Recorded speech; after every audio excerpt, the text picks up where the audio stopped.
Here's a quick rundown of what we're working with. So my strategy is to work with these two empty binders. This is a regular card sleeve binder where I plan to put cards that are maybe around the $5 range into here. These cards are not going to be super valuable. So there's going to be no illustration rares or secret illustration rares in here, significantly more than $5.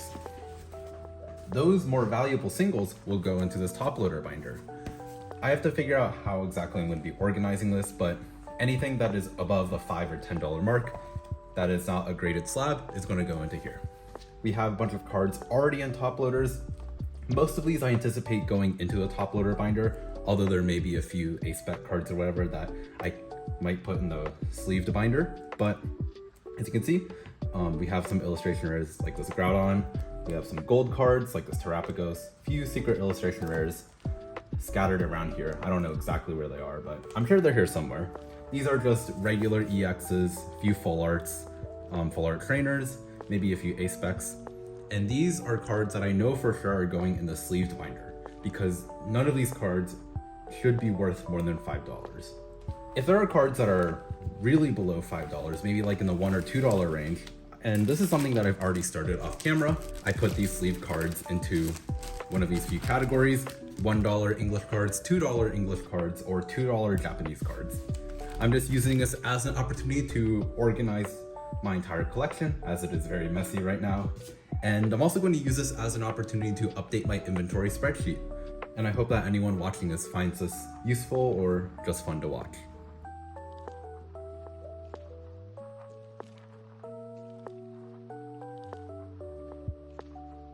So I've gone ahead and separated all of my top loader cards into English and Japanese, and I'm going to handle them separately.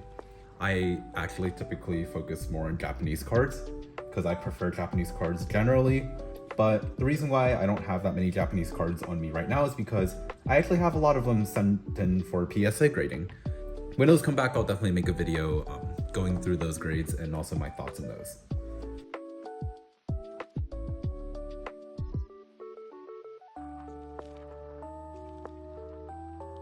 So I've gone through all of my Japanese top-loaded cards except the illustration rares. I'm going to do those next. These are cards that are about, I believe, $5 or $6. Same with these. I just kind of put them in a separate pile because these are more vintage cards. These are cards that are right around the $10 range, give or take. I think that the most expensive card in here is maybe like $12. That's either this Mew EX or one of these trainer cards. I also have these two Japanese gold cards in here. So these are cards that will probably find their way in the top loader binder, unless if I really start running out of space. And these are the two cards that are the two heavy hitters that I've gone through so far. This Reshiram Zekrom, I have it on for $80. And for this Glaceon from Terastal, this I have it labeled at $60 right now. And obviously these prices are going to change as time goes on, but I just wanted to put a price on all these cards right now, just so I have something on my spreadsheet. So I'm gonna go ahead and price out these art rares, and then, yeah, then we'll be able to go through the binder.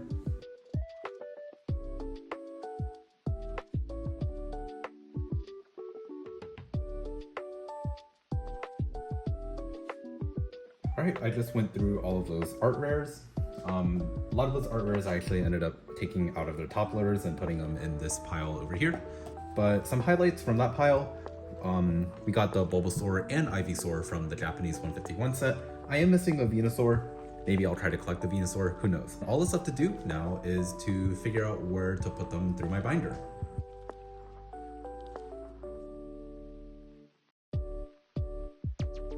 I decided to fill in Japanese cards starting from the back of the binder, and then English cards can start at the front of the binder. I think it's kind of intuitive like that because you can think of it like reading manga versus reading a regular book. Let's go ahead and go through all the English cards. Before I go through the English cards, I actually want to go ahead and sort through all of these singles and put them in the regular binder. A lot of these are going to be those Japanese singles that I sorted through. Some of these are other cards that I've already put in my spreadsheet and just kind of put them in this box. And I think this is a good opportunity to go ahead and fill them out in the binder, just to stay a little more organized.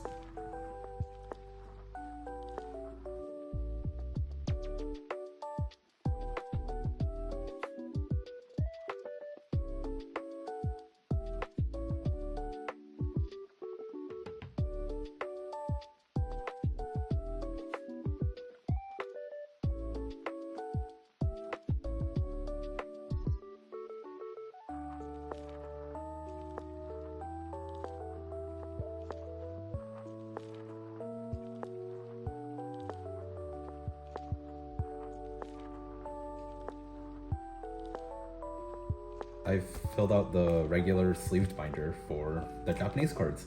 I have a bunch of baby shinies from Shiny Treasure EX over here, a few ace spec cards, some 2 random trainer full arts that somehow ended up in that pile, and these are basically all art rares on these pages. Well, not this page. This page is a few like regular reverse hollows from 151, 2 random like cards I didn't know like where else to put them. That wraps up organizing all of my Japanese cards. Let's move on to English. My English card pile is a huge mess right now. I think the first thing I'm gonna do is I'm gonna organize these cards by what generation they're in. So I'll probably sort them by 2015 cards or older, and then maybe like 2019 like Sun and Moon era cards, and then Sword, Shield, and Scarlet Violet I'll put in the 3rd pile. And once I do that, I'm gonna tackle each of those piles individually.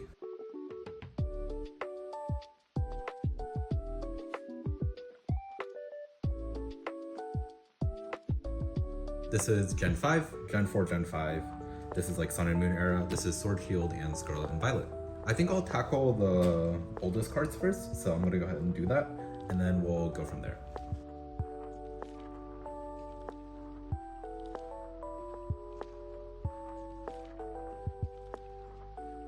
These are probably the 2 most valuable cards from that stack. This is the N Full Art Trainer card from Global Victories. It does have a really bad print line down here. Not sure if the camera can catch it or not, but it is a print line. It's not like a crease or anything. And this card is pretty cool as well. This is a Lugia holo from 2007. And if you actually look at what set it's from Pop Series 5. Pop Series 5 is from the set where the famous Umbreon and Espeon gold stars come from. It's a very rare set to come up across. I'm honestly surprised that I had this in my childhood collection to begin with. I think it's pretty cool.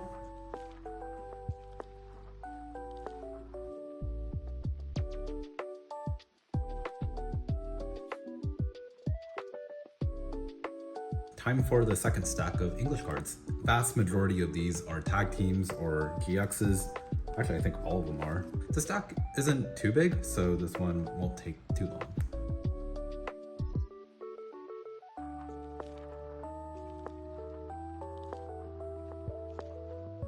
Last but definitely not least, we got the modern singles over here. Some of these singles I can already tell I'm gonna be taking out of their top loaders. Like, why the heck are these in here? I don't know. Or Ortega.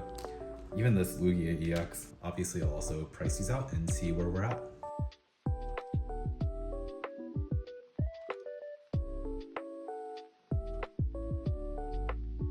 The only thing I have left now from modern era cards are all these illustration rares. So once I price these out, I will be done with all of the more valuable cards, and then I just have to figure out what to do with these $2 to $3 cards that I have thrown around here.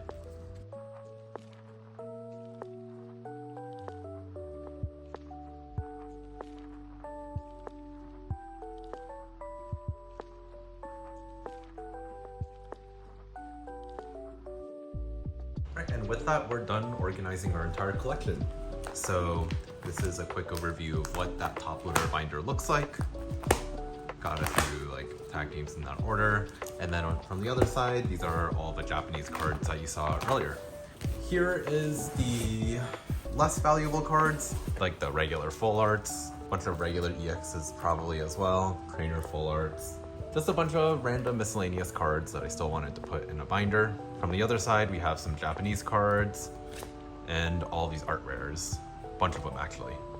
Right, that's all for this video. Hope you enjoyed watching.